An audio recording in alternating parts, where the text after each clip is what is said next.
Uncle Tim.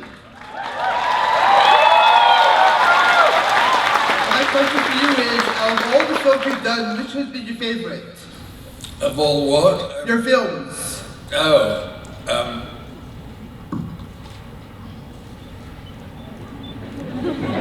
well, I guess one of them is Clue.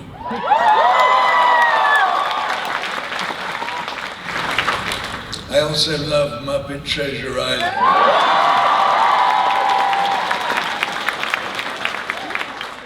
I have a question about Clue. Yeah. Because you're a stage actor, and that's where you started, that film was so theatrical. Did you guys have to back off performance-wise or energetically for film, or did they just let you do the brilliance that we saw? No, we actually rehearsed it quite a lot, which is rare for movies. And of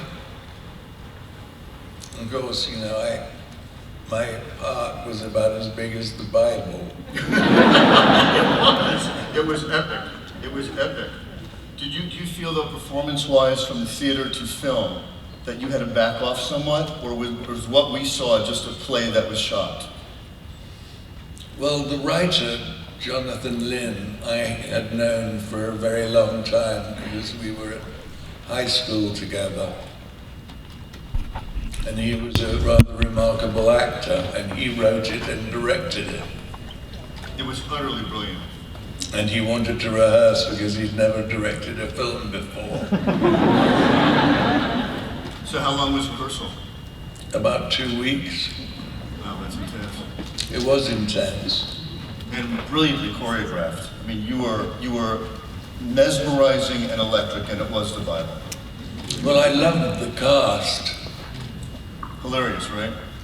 Eileen Brennan has to have been one of the funniest people in the world. I think there's an iconic line from Madeline Kahn about flames. Yeah. Flames! Yeah, she improvised that.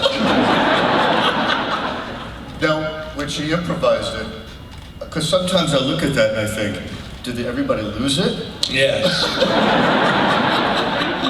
Pretty brilliant. They had to scrape us off the floor.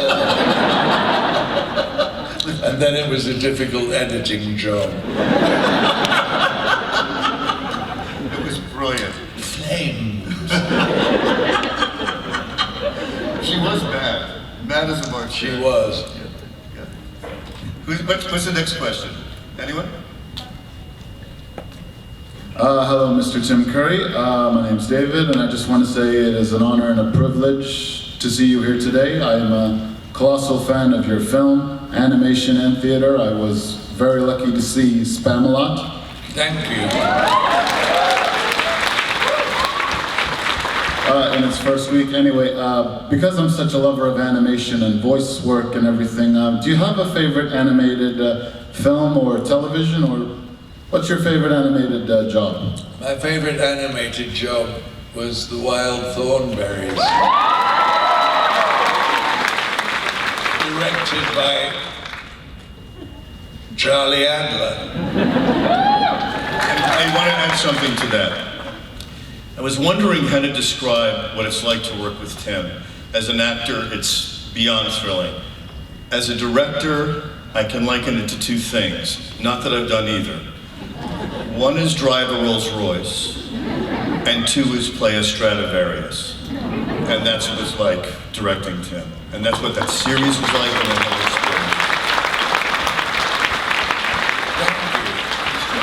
whole experience. It's true. It's true. It's true. We first met doing a cartoon of Paddington Bear. And Charlie was Paddington Bear. I forget who I was. You were the evil Mr. Brown. That's right. And you were always trying to off me. I was some kind of very nasty neighbor. That's right, that's what I meant. It was like 30 years ago, right? So it was one of the first cartoons I ever did. I want to ask you something about bringing animation.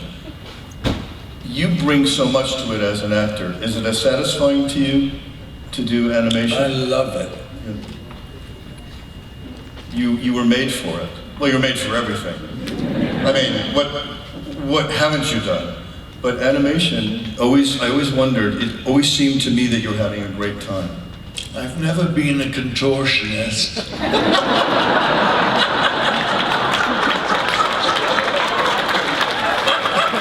The day is young. But one day I hope to be.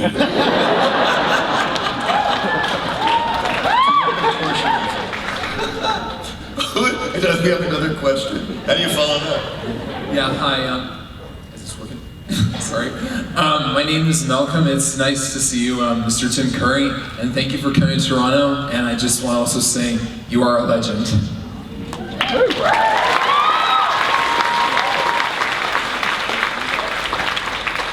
The question that's on my mind a lot is, I'm just wondering, what are your biggest influences in acting?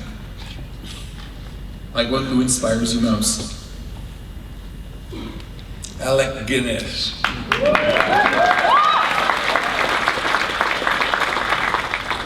Did you work with him at any point? I never did. I met him, but I admired him because he disappeared so completely into whatever part he was doing.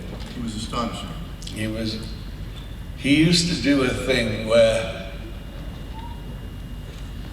he would get somebody to watch him walking down the street to see if he got recognized. But was the goal to see if he was so disguised? The goal to see was to get away with not being recognized. Right, because he was so Because he could disappear so completely. I love that idea. Well, that's you. Yeah, I don't exactly get. Well, you get recognized, but you do disappear. But you do disappear. I do disappear. I try to. Well, you succeed at it. There's it.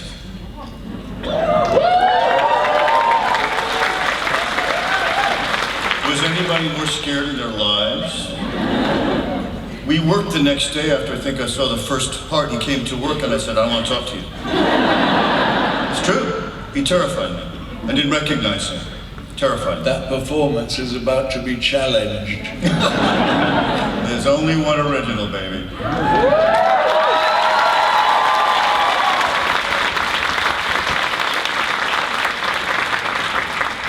And who's got another question?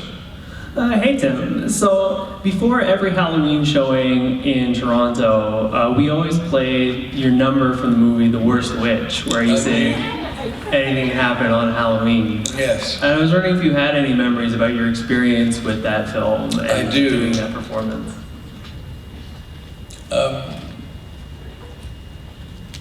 It was a very cold night, and Diana Rigg, who I worship, who played the headmistress of the witches' school, had a bottle of slow gin under her habit, which made us very much warmer, but not very concentrated. In fact, so unconcentrated and so grimly unprofessional that they decided to reshoot it in London in the studio. I was stunned. I thought that I'd brought it off beautifully. But hooray for gin.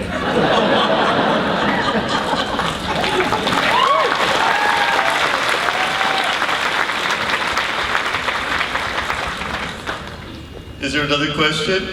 Thank you, man. It was a great question. Thank you.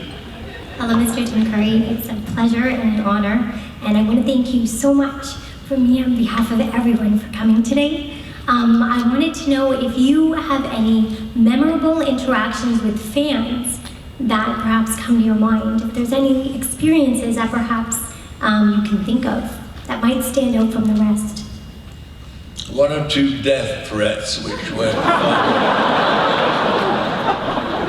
I was actually stalked for quite a long time by a 250-pound transvestite who was on parole for the murder of his lover. Lovely memory. So that's probably the most interesting. Not one that I care to repeat. Hi Tim, I just want to say I'm a huge fan. Like myself, Clue is probably my favorite movie by you. It is a movie that my friend and I watch over and over and over again. Shake, Rattle, and Roll is our jam. I just want to know, what advice would you give to young performers and actors? Show up.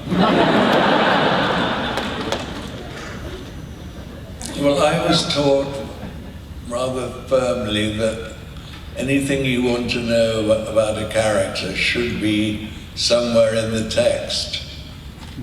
So I read whatever I'm doing very, very thoroughly several times until I get an idea of what I want to do. And then I show up.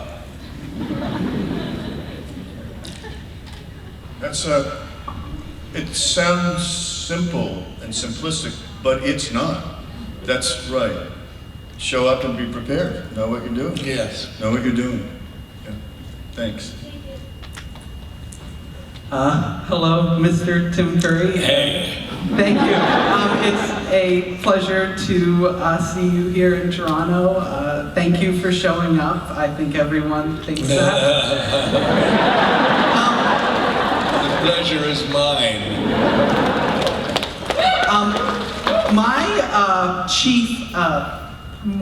My main introduction to you was actually through video games, and through the video games you've done, you sort of have a wide range from Arl Rendon Howe was one of the first roles I saw you in Dragon Age Origins, and he's fairly subdued. And then you have the complete opposite with Cherdenko from Command & Conquer Red Alert 3, who's completely over the top. I mean, he wants to escape to space, the only place untouched by capitalist hands. I was wondering, what do you prefer? Like, do you prefer those crazy, over-the-top characters, or do you prefer the more subdued roles? I actually want to play a bank clerk.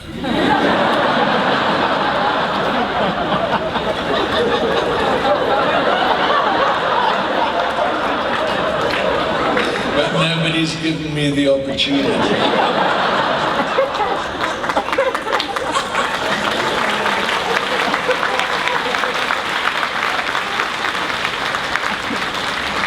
Hello, Mr. Tim Curry. I loved all your films for the longest time. I just wanted to ask you a question. My favorite film, but I think it's one of everyone's favorites, is Home Alone 2. So my question is, when you were filming that movie, how much fun did you actually have with Macaulay Culkin on set? Well, Macaulay was a very nice kid. I liked him a lot. And we filmed it at the Plaza Hotel in New York, and we all had rooms there.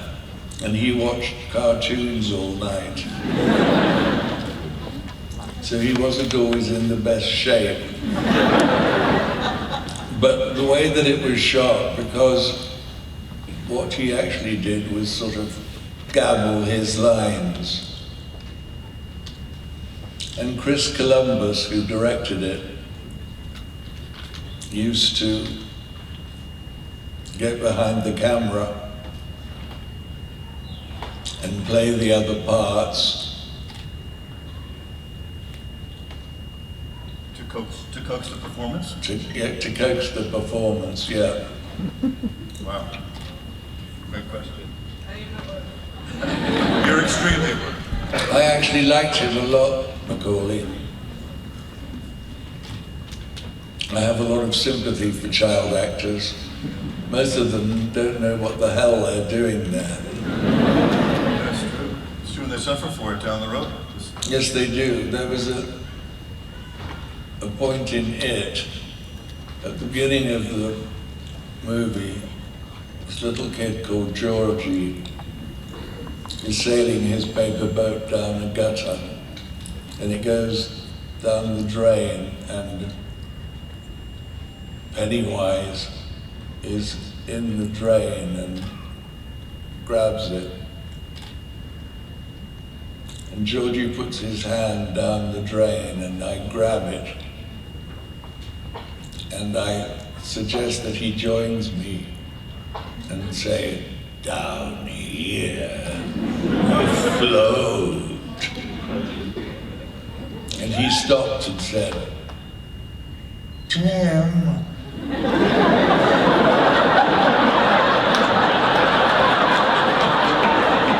Yeah? You're scary.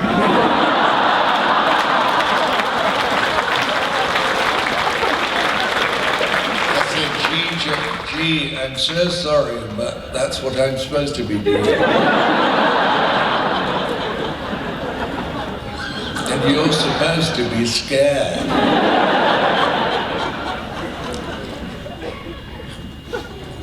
So we're quids in already.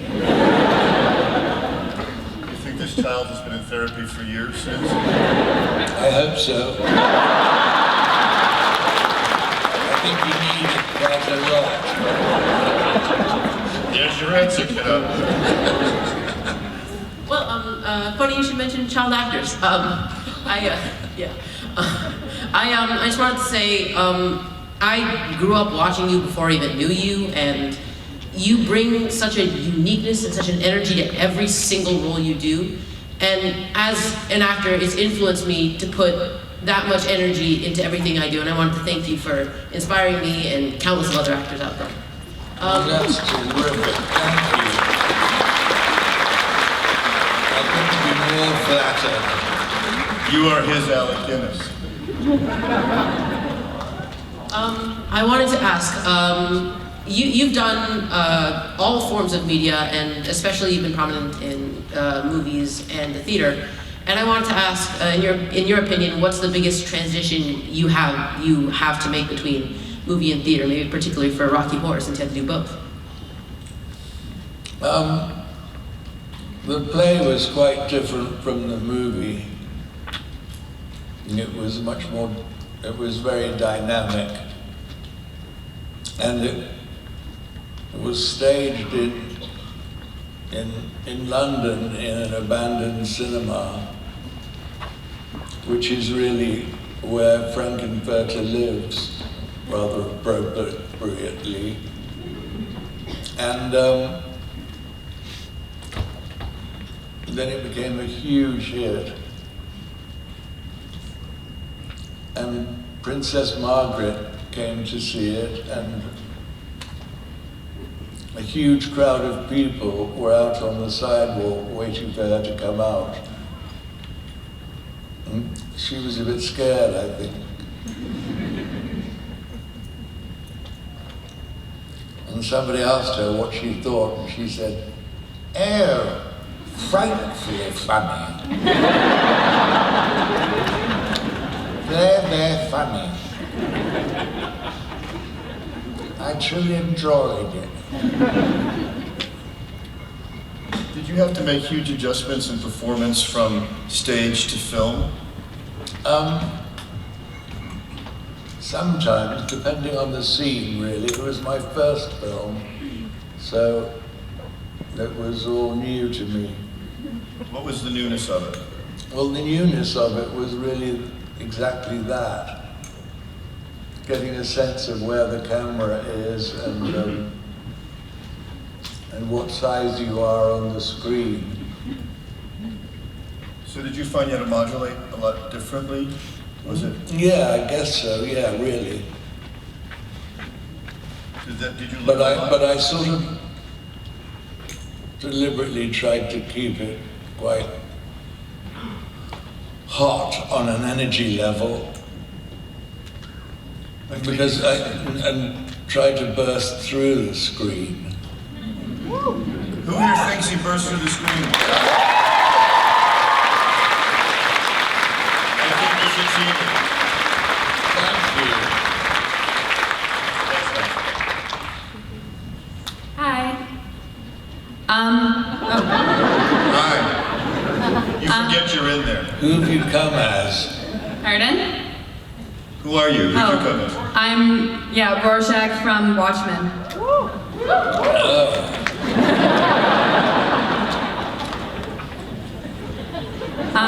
My parents raised me on Rocky Horror, how most kids are raised on the Bible.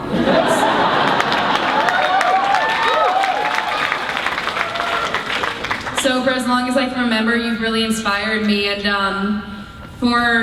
I wanted to go to college so I could study acting, and part of the reason I got in was I wrote an essay on how much you inspired me, and the coordinator said it really moved him. And so I just wanted to ask, how did you get started in the industry? I talked my way into a musical called Hair. I didn't have an equity card or any experience at all. But they were sort of hiring hippies, you know? And I qualified.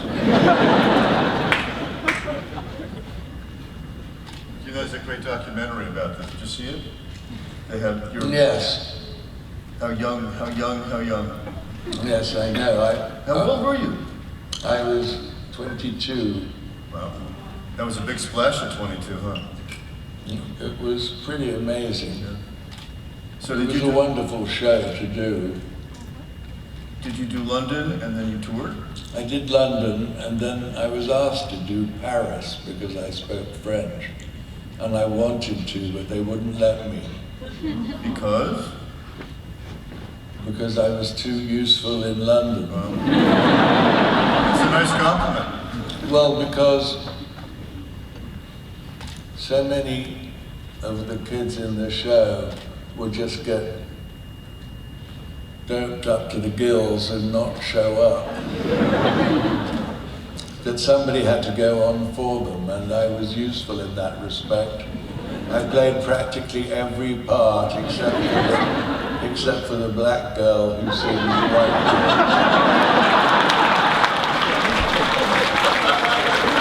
and I really wanted to play that. And you would have killed it too. I would. Actually, one story about Home Alone 2. The plaza at the time, and I think now, was owned by Donald Trump.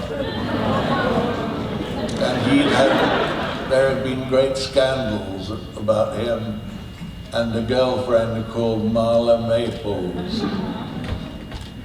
And they did a walk through a scene at one point. And Donald Trump said that he wanted Chris Columbus to meet Marla. I want you to meet Marla. She's a very, very talented actress.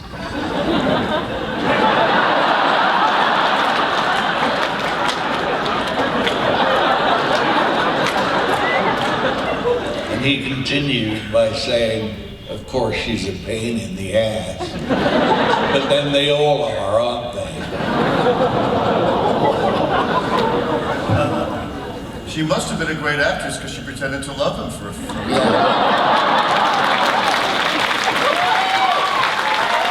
She got a major divorce settlement too.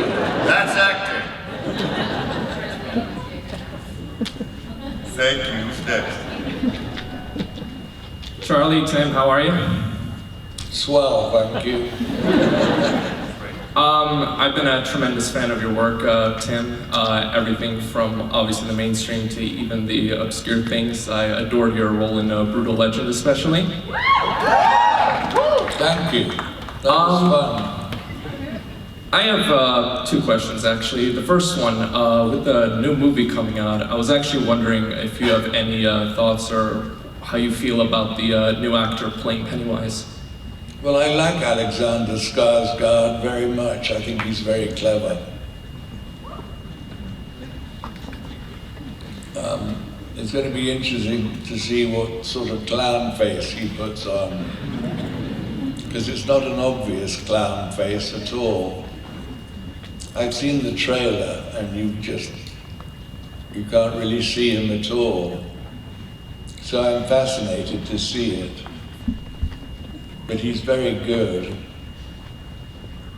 I think now with special effects, I think it's going to be a very different experience. There's so much more that they're doing technically that, who knows. But sometimes performances get lost in the technical stuff. I hope they make the end better, because on TV, I turned into a sort of giant spider. And it was not very scary.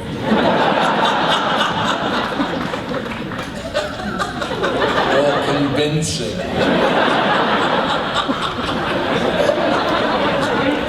I'm definitely with you on that one. And my second question is actually, this was obviously from a while ago, but back when the Batman animated series was being made, I heard there was very minimal news about your involvement, that you were originally cast as the Joker before Mark Hamill took over. I played the Joker for a while, but I had bronchitis and they fired me. And hired Mark Hamill.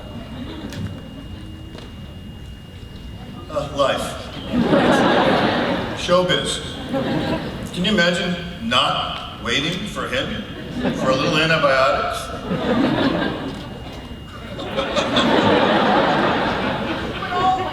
Huh?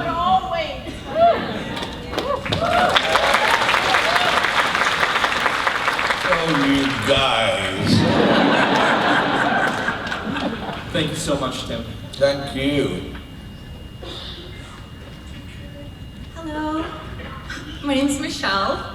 Michelle. Hi there. I'm so excited to meet you, sir. I grew up with you. Well, you're adorable. Oh, thank you.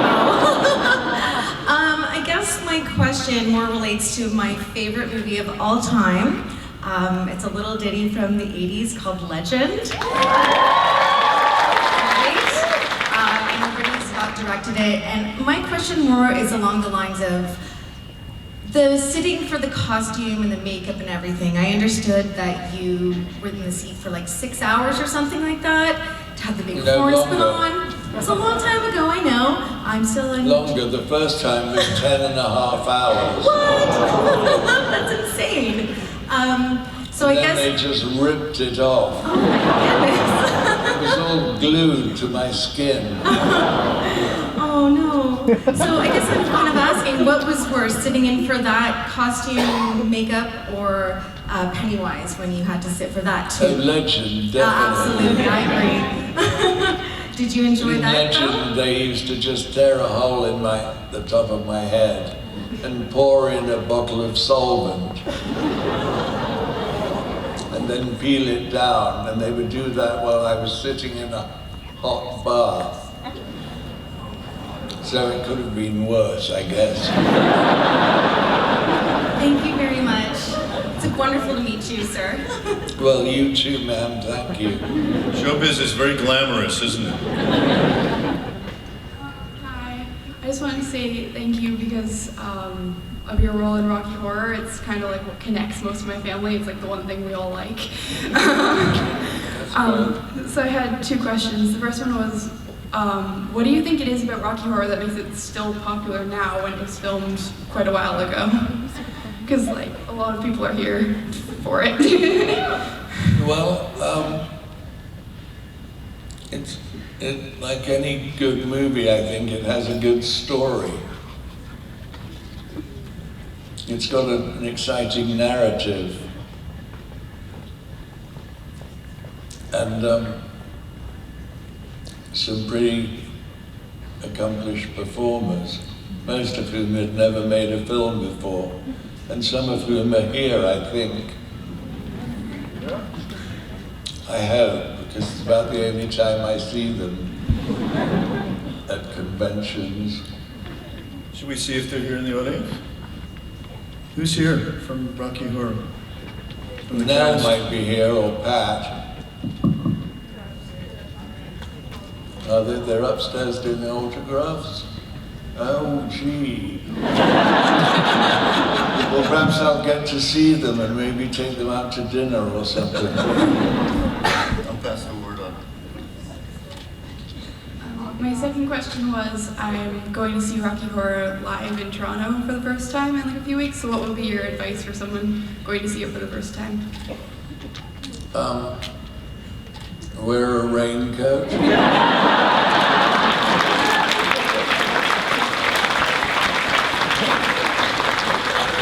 And take a bodyguard.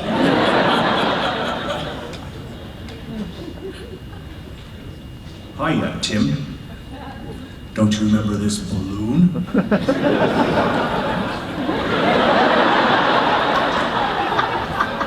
Yeah, I kind of do. Some people think I'm talking about it.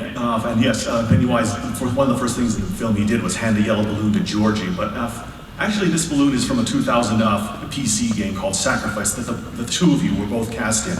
Tim was cast as an arrogant god named Stratos. But the funny thing is, I can't help but think that Stratos was partly inspired by your work on it because he has a yellow balloon for a head and this smiley face on it. Did the design team ever actually come out and say that Stratos was inspired by your work on it? Yeah, they didn't.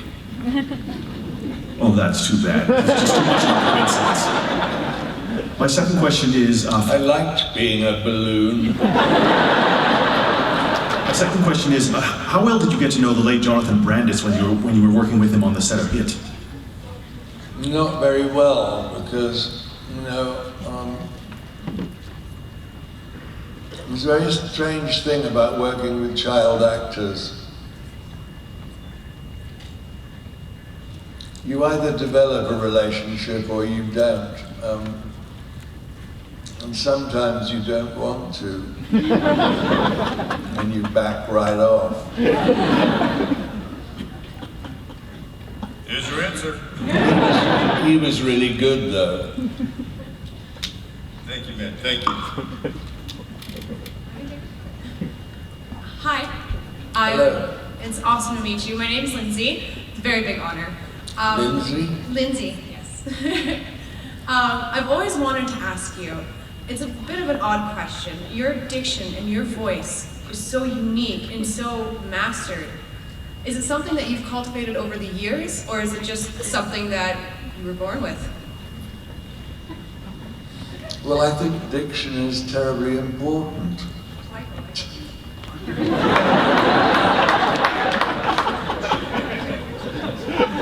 Because, when you're acting, you have the sort of privilege of making somebody's words come alive. And that's a big responsibility.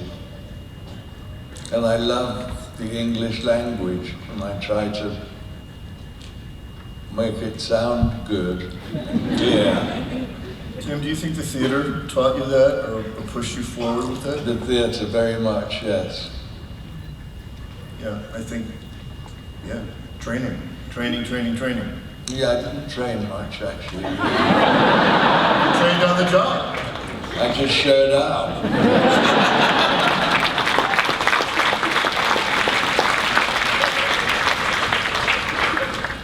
Well, hello. I'm Michael. Hi, Michael. Very nice to meet you. You too, sir. Thank you. I love all of your acting roles, especially because you're able to just become whatever character you play. And so much so that I don't know how much of the character is you and how much is the character. Is there any that you've really just transformed and become a completely different person for? Is there any specific role you can think of that you really transformed? Legend, certainly. Oh, definitely, for sure. And the other thing was, is there any specific quote or line from your body of work that is your favorite or most memorable to you?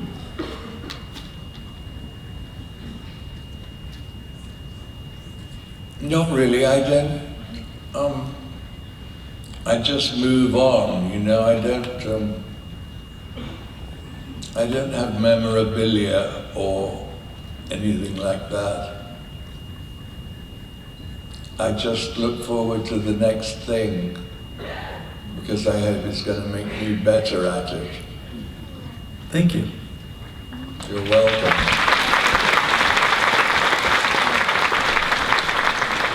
Hi Tim, my name is Megan. It's an absolute pleasure to meet you. I've been a fan of yours for both your singing career and your acting career. And thank you. you have a phenomenal singing voice, like it just gives me goosebumps every time. I was actually just wondering, in terms of your singing career, who was your biggest influence for giving you kind of like your, I guess, motivation to sing, or giving you kind of My favorite singer, hands down, is Billie Holiday.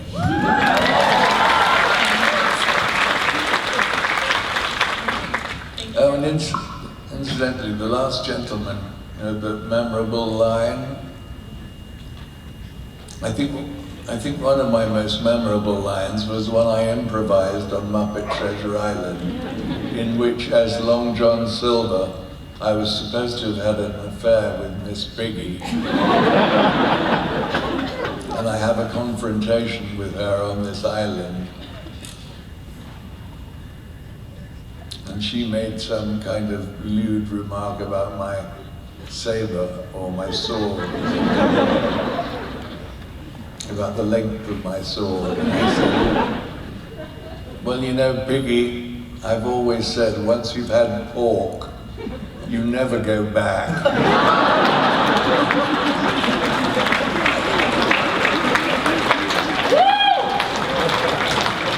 But they cut it,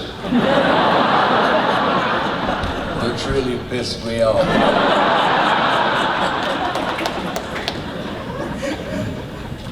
Hello Tim, my name is Jessica. It's such an honor to get to talk to you today. My question for you, before I get to that, actually, I wanted to thank you for inspiring me to get into musical theater and inspiring my best friend Tanner, who's not here today, but I wanted to give him a shout out because when I showed him Rocky Horror for the first time, you were actually his inspiration to come out as a drag queen and go on stage and drag for the first time, and I'm sure the whole drag community wants to thank you for that. You bet, thank you. Do you tap dance? Oh yes, I do. I actually got, when I was upstairs getting to meet Nell today, I tap danced for her. Oh, great. Yes, I changed out of my heels, so they got quite painful. She would love that. She went nuts. It was so nice to get to meet them all today, and you as well. But my question for you is, all of your roles are so iconic, but the ones that really have stuck out to me are the villains, just because villains in general tend to be the most interesting and dimensional characters. They're always the best written. Yes, I find that too. And I was just wondering, as an actor, is there any particular strategy into getting into a character as much as you do for a villainous role, whether it be like Pennywise or something like the serial killer you played in Criminal Minds? No, I think, whatever it is, it's play acting, and I think you have to be able to just pull it on and pull it off, as the actress said to the bishop.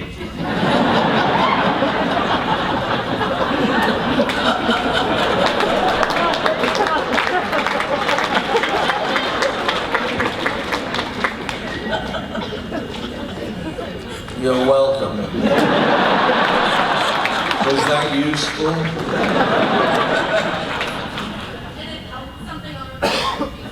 Yeah, just tread lightly around cathedrals.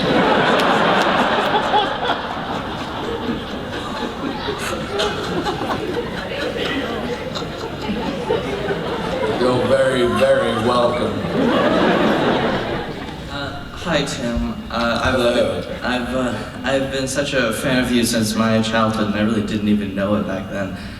When it came to The Wild Thornberrys, Home Alone 2, and Muppet Treasure Island. But I wanted to know, based off of the upcoming It remake, if you had like the ability to be certain that that it would be good, what other movie would you yours would you choose to have remade?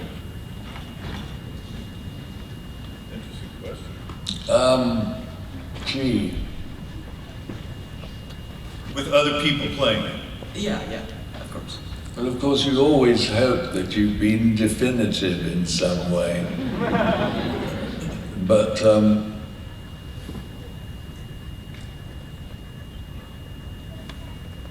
I honestly can't think of one.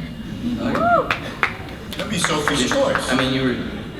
No, really, it's an interesting question. It is an interesting question. I mean, you're fantastic. One that I can't answer. It's like, which Picasso do you want burned?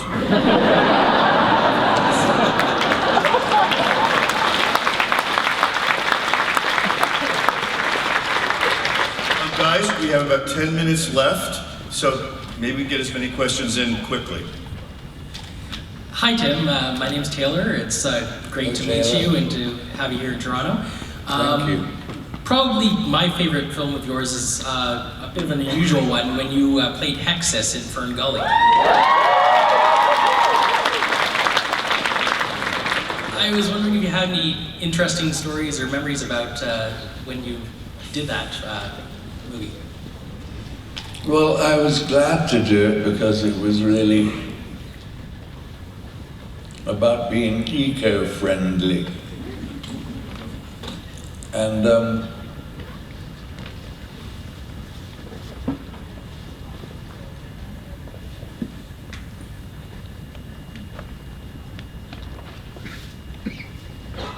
I was a little unhappy because they drew the character based on my face.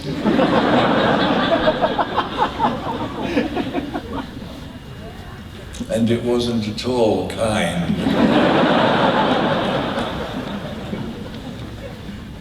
Thanks. Hi there. My name is Amy, and I guess everybody here has a great memory of you. Personally, I love you as a rooster in the old Annie movie. That's crowing and all that great show that we put on.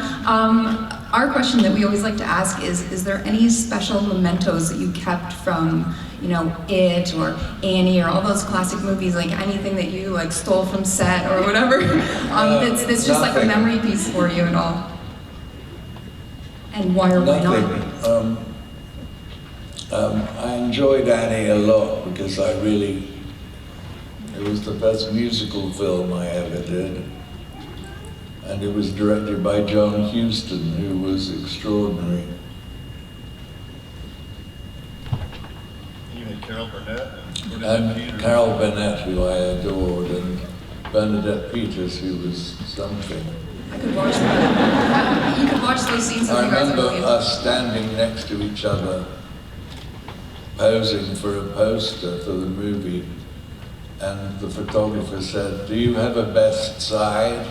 to me, and I said, "No, I don't." At least I didn't think, I do now, but I didn't then. And Bernadette said, "Well, I do."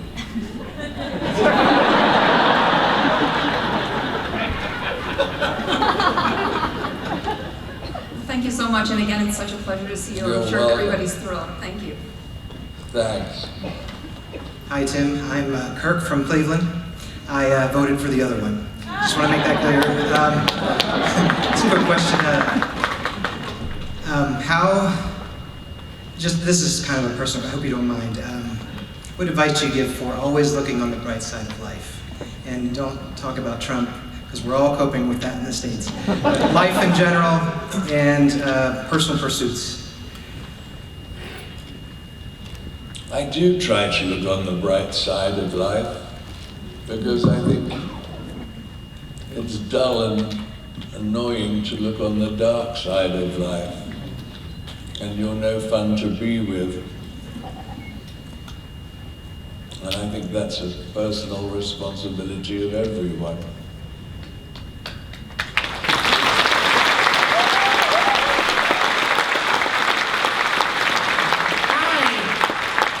It's very good to meet you. You mentioned the the scene when it was in the drain. I was wondering, how did they film that scene? I mean, did they use like a prop set or a green screen? I mean, they didn't actually put you in a drain, did you? And also, how did you do the American accent for it? Well, I've done American accents several times, mostly in cartoons. I did an American accent for Rooster. And when I met John Huston, I met him at the Sherry Netherlands Hotel in New York.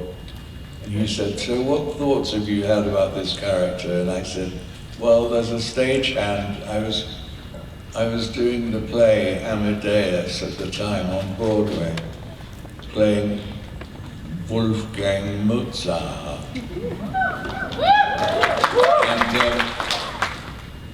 And I said, there's a stagehand who's always kind of fidgeting." And he said, "Show me what it was like." So I did it, and he said, yes, that's rather good.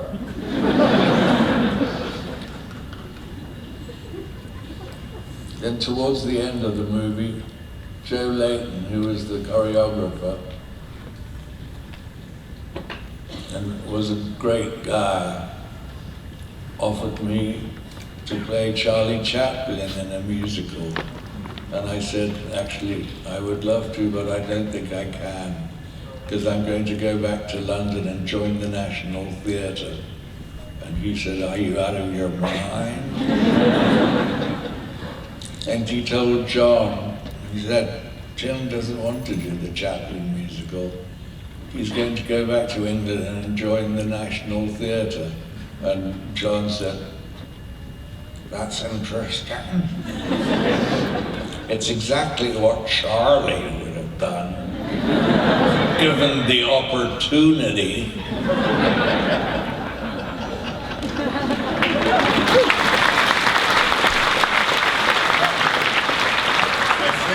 I think we only have time for one more question, I think.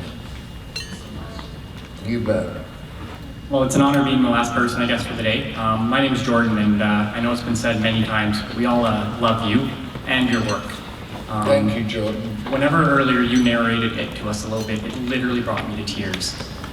Could I potentially hear you say a beep beep Richie for me? Say what?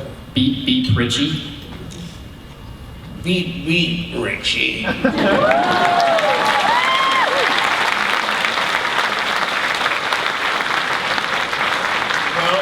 I think that's all we have time for, and I think we need to just one more time thank Tim and tell him how